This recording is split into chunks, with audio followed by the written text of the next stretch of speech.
आपने मतलब भारतीय शूरवीरों ने यह बता दिया कि पाकिस्तान के अंदर ऐसा कोई ठिकाना नहीं है जहां बैठकर आतंकवादी अपने आप को सुरक्षित महसूस कर सकते हैं। और ऑपरेशन सिंदूर यहां थोड़ी देर के लिए रोका गया है, स्थगित किया गया है, इसको समाप्त नहीं किया गया है। ऑपरेशन सिंदूर में यह पॉज है, यह स्टॉप नहीं है। प्रधानमंत्री नरेंद्र मोदी एक बार फिर से ये बात रेखांकित करते हुए और यहां भारतीय वायुसेना के शूरवीरों के बीच पहुंचकर ये बातें कहना जाहिर है उनके मनोबल को 7वें आसमान से भी ऊपर ले जाना है। और हमारे साथ जुड़ रहे हैं हमारे संवाददाता अमित कुमार। अमित, कल से आज तक प्रधानमंत्री नरेंद्र मोदी ने जो चीजें बोली हैं, अलग अलग जगहों पर बोली गई इन चीजों का अलग अलग तरीके का महत्व भी है। जैसे यहां कही हुई वही बातें बेशक हैं, लेकिन यहां उनके मायने बदल जाते हैं। निश्चित तौर पर देखिए, कल और आज में फर्क देखिए। फर्क सबसे बड़ी बात कि जिस वायुसेना के जो अड्डे को कहा गया था कि हमने तबाह कर दिया, आदिमपुर एयरबेस को पाकिस्तान ये दावा कर रहा था कि हमने उसकी हवाई पट्टी को उड़ा दिया, उस पूरे वायुसेना अड्डे को उड़ा दिया है। वहां पर उतरकर, उसी रनवे पर उतरकर प्रधानमंत्री मोदी वहीं पहुंचते हैं, अपने जवानों के बीच, वो पायलट्स के बीच जिन्होंने वो करिश्मा किया कि 2 दिन के भीतर पाकिस्तान घुटनों पर आ गया, उनके बीच थे। मैसेज जो था वो बहुत ही लाउड एंड क्लियर था, बहुत ही सीधे तरीके से उन्होंने मैसेज दिया कि पहले कि पाकिस्तान का फर्जीवाड़ा जो था वो सबके सामने खुलासा कर दिया प्रधानमंत्री खुद पहुंचकर। और एक बड़ी बात उन्होंने जो कही, और आप कह सकते हैं कि उन्होंने वहां पर एयरफोर्स, आर्मी, नेवी और तमाम और बीएसएफ उन जवानों को सैल्यूट करते हुए कहा कि जो काम उन्होंने किया है पूरा देश जो है गौरवान्वित महसूस कर रहा है उन जवानों के जो शौर्य और पराक्रम ने किया। और उन्होंने लगभग एक बात फिर कही कि भारत ने लक्ष्मण रेखा खींच दी है, अगर उसको पार पाकिस्तान करेगा तो जवाब पक्का मिलेगा। ये लक्ष्मण रेखा बता देना बहुत जरूरी था। और वो जिस लक्ष्मण रेखा की बात करता था, वो जिस न्यूक्लियर की बात बार बार किया करता था, उस न्यूक्लियर की हवा भी प्रधानमंत्री नरेंद्र मोदी ने इस बार जमकर निकाली। जब हमारी फौजें न्यूक्लियर ब्लैकमेल की धमकी की हवा निकाल देती है तो आकाश से पाताल तक एक ही बात गूंजती है, भारत माता की जय। भारत माता की जय। कल अपने वक्तव्य का समापन इसके साथ करना और एक बार फिर से यह कहना कि जब भारतीय शूरवीर न्यूक्लियर धमकी की हवा निकालते हैं तो एक ही आवाज चहुं ओर गूंजती है, भारत माता की जय।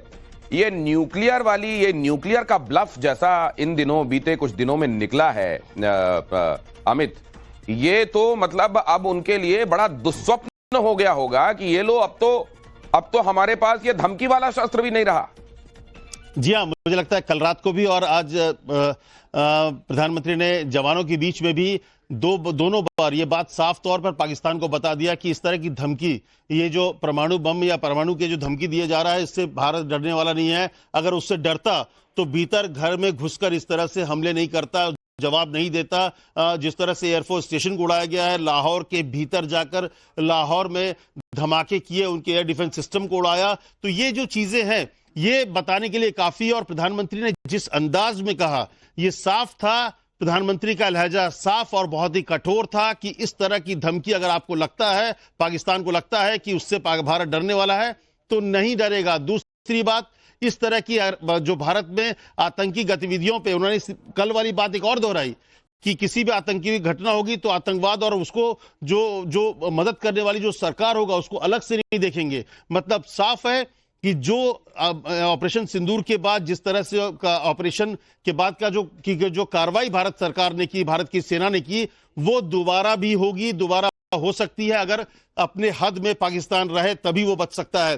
तो भारत ने साफ तौर पे कहा, वही बात दोहराई प्रधानमंत्री ने कि नॉर्म्स जो तय कर दिया है कि ऑपरेशन सिंदूर आतंकवाद के खिलाफ नॉर्म होगा, जब भी इस तरह की घटना होगी आप अंजाम देंगे तो उसका जवाब भारत अपने अंदाज में देगा।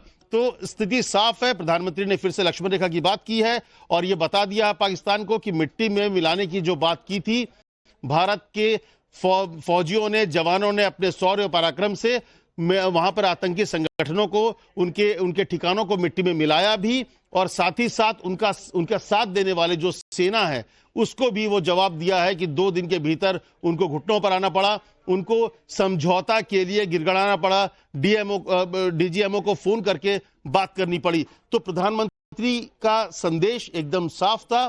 पाकिस्तान के उनकी कही हुई एक और महत्वपूर्ण बात सुन लेते हैं जरा, उसके बाद आपके पास फिर आते हैं हमें।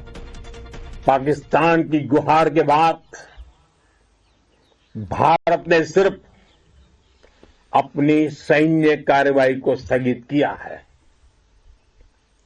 अगर पाकिस्तान ने फिर से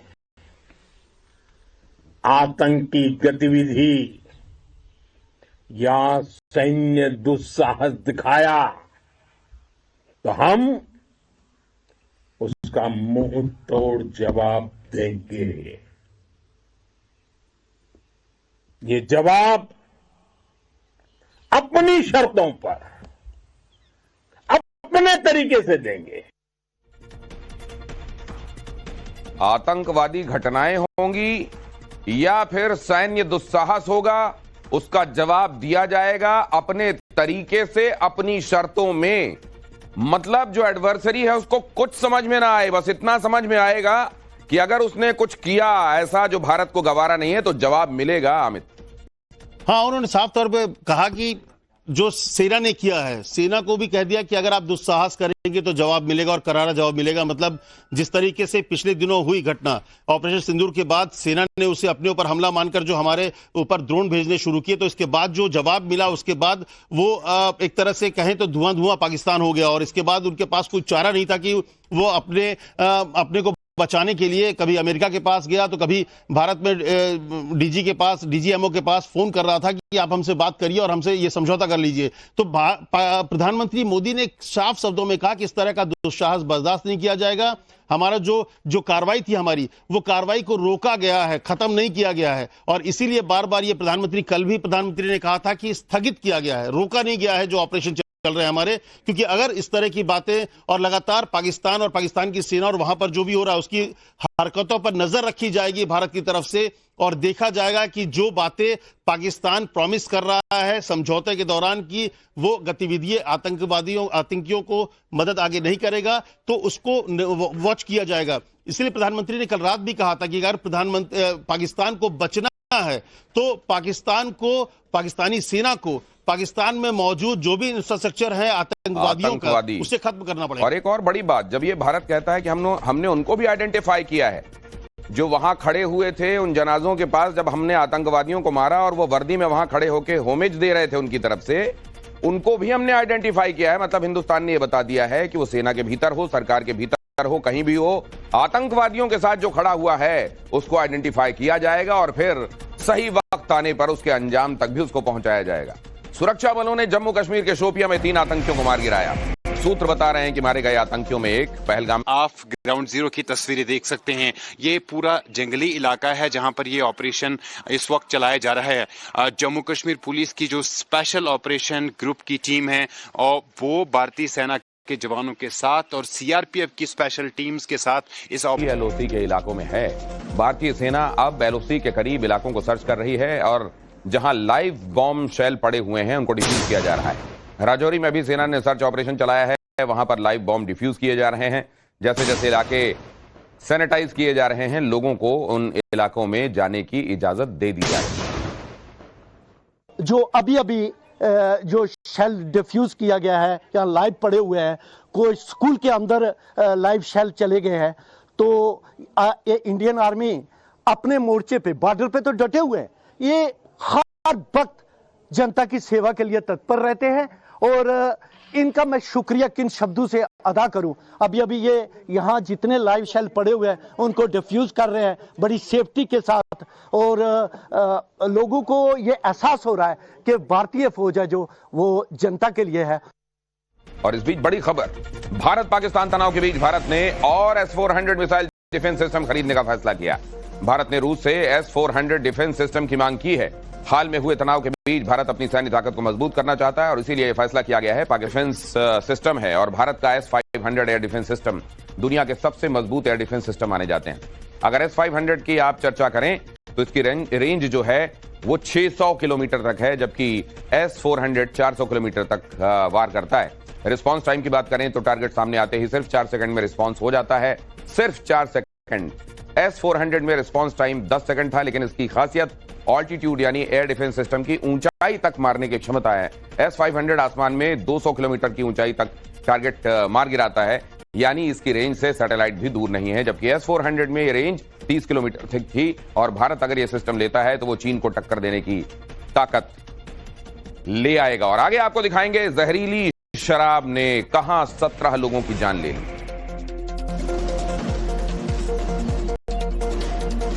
मराड़ी कला गांव में जहरीली शराब पीने से 17 लोग मारे गए और कई गंभीर रूप से बीमार हो गए। शराब कांड सोमवार की देर रात हुआ, जिसके बाद पूरे इलाके में अफरा तफरी। ये पंजाब में 3 साल में चौथी बड़ी जहरीली शराब त्रासदी है। पुलिस ने मामले में सप्लायर परमजीत समेत 6 लोग अरेस्ट किए हैं। पूछताछ में किंगपिन सप्लायर साहब सिंह के बारे में पता चला है और उसे भी अरेस्ट कर लिया गया है। बताया जा रहा है कि बाहर से एथेनॉल लाकर यह शराब बनाई गई थी और इस बीच जहरीली शराब मामले में पंजाब सरकार ने एक डीएसपी और एसएचओ को निलंबित कर दिया है।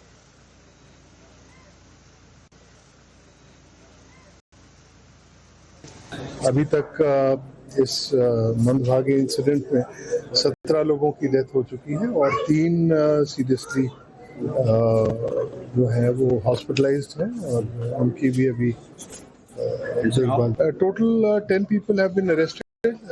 जो 2 लोगों ने जिन्होंने ये ऑर्डर प्लेस किया था एथेनॉल का और जो एथेनॉल मंगाई थी और उससे ये स्पूरियस लिकर बनाई, those 2 people and other 8 people have been arrested. Delhi के सीमापुरी में पुलिस ने चेन स्नैचर्स को गिरफ्तार किया है। दोनों बदमाश जैसे ही सोने की चेन छीनकर भागने लगे, ट्रैफिक पुलिस के। उत्तर प्रदेश में अवैध मदरसों, मस्जिदों और ईदगाहों पर प्रशासन का एक्शन जारी है। महाराजगंज जिले में अब तक 34 संस्थानों पर कार्रवाई हुई। इनमें 29 मदरसे और 5 मजार शामिल है। परसा अमलिक थाना क्षेत्र के परसा मलिक गाँव में स्थित मदरसा अरबिया मिसबाहुल उलूम को सील किया गया। ये मदरसा पिछले 20 सालों से चल रहा था। जांच में मानक अनुसार दस्तावेज नहीं मिलने पर मदरसे को बंद कर चाबी थाना अध्यक्ष को सौंपी गई। पाकिस्तान के सपोर्ट करने पर गुजरात में टर्की और अजरबैजान का बाइकआउट करने का मामला सामने आया। गुजरात के टूर ऑपरेटर्स ने दोनों देशों के लिए पर्यटकों की बुकिंग नहीं लेने का फैसला किया। पिछले सालों में गुजरात से बड़ी संख्या में टूरिस्ट टर्की और अजरबैजान गए थे। टूर ऑपरेटर्स ने लोगों से टर्की और अजरबैजान के बजाय भारत की यात्रा करने का आग्रह किया। बहराइच के बाद बाराबंकी में भी सैयद सालार गाजी की दरगाह पर लगने वाले मेले पर रोक लगाई गई। दरअसल जिला प्रशासन ने मेला आयोजित करने की अनुमति नहीं दी, जिसके बाद मजार प्रबंधक कमेटी ने शांति व्यवस्था को देखते हुए मेले को रद्द करने का फैसला किया।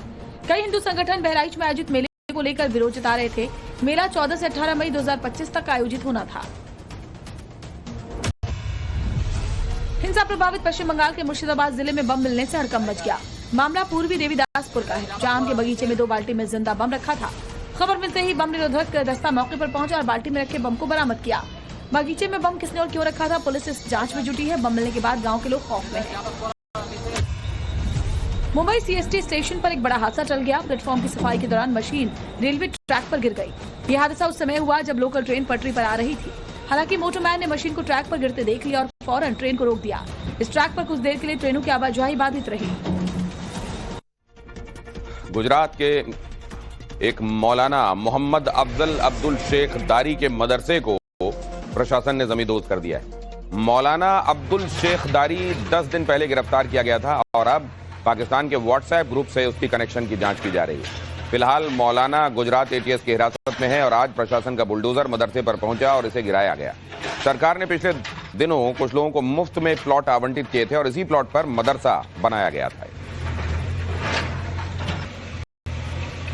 यूपी के बागपत में सोना, चांदी और कीमती सामान छोड़कर बदमाशों ने बकरे चोरी कर लिए। हालांकि ये बकरे भी करीब 2 लाख रुपए की कीमत के बताए जा रहे हैं। बकरे चोरी की वारदात वहां लगे कैमरे में कैद हो गई। बागपत से हैरान करने वाला वीडियो सामने आया, जहां पर बदमाशों ने चांदी नगर के रटौल कस्बे में महज कुछ ही मिनटों में 1-2 नहीं बल्कि 5 बकरे चोरी कर लिए और मौके से फरार हो गए। इससे पहले बकरा चोरी की वारदात के इरादे से बदमाश ब्रीजा कार से पहुंचे। 2 बदमाशों ने पहले कटर से दरवाजे पर लगा ताला तोड़ा और फिर एक के बाद एक बकरों को जल्द कार में भरने लगे। इसी दौरान एक बकरा बदमाशों की पकड़ से छूटकर सड़क पर भाग गया, लेकिन बदमाशों ने इस बकरे का पीछा किया और उसे भी पकड़ लिया। फिर कुछ ही देर में बदमाशों ने बकरों को गाड़ी में भरा और मौके से फरार हो गए। बकरों की कीमत करीब 2 लाख बताई जा रही है और पुलिस सीसीटीवी के आधार पर बदमाशों की तलाश कर रही है। टीम इंडिया के दिग्गज cricketer Virat Kohli test cricket से संन्यास लेने के बाद प्रेमानंद महाराज से मिलने वृंदावन पहुंचे। कोहली के साथ उनकी पत्नी अनुष्का भी थी। डरावनी है, सड़क किनारे गाड़ियां आपको दिखाई दे रही हैं जिनके ऊपर बड़ी बड़ी चट्टानें गिरी हुई हैं। इस वजह से काफी नुकसान हुआ है। हालांकि प्रशासन ने चेतावनी जारी की है कि नेशनल हाईवे 10 के आसपास इस तरह से कारें पार्क ना की जाएं। महाराष्ट्र के वाशिम में बीती रात 2 गुट आमने सामने आ गए। हालात ऐसे हो गए कि दोनों तरफ से पथराव शुरू हो गया। मामला वाशिम में पाटनी चौक का है, जहां अब बीएनएस की धारा 163 लागू हुई। विवाद 2 गुटों में मारपीट को लेकर शुरू हुआ था, लेकिन कुछ देर में ही पूरा इलाका 2 गुटों में बंट गया और एक दूसरे पर पथराव शुरू कर दिया। हालात इतने बिगड़े कि उपद्रवियों ने वहां पर खड़े कई 2 पहिया वाहनों में तोड़फोड़ कर दी, जिसके बाद मौके पर पुलिस पहुंची और मामले को बढ़ने से रोकने की कोशिश की। इस दौरान पुलिस ने उपद्रवियों को खदेड़कर मौके से भगाया। सुबह तक पुलिस ने हालात पर काबू पा लिया था, लेकिन मामला फिर से न बिगड़े इसलिए बीएनएस की धारा 163 लागू कर दी और 3 से अधिक लोगों के एक जगह इकट्ठा होने पर रोक लगा दी। पुलिस ने लोगों से अफवाहों पर ध्यान न देने की अपील की। और इस बीच एक बड़ी खबर आपके सामने रख रहा हूं।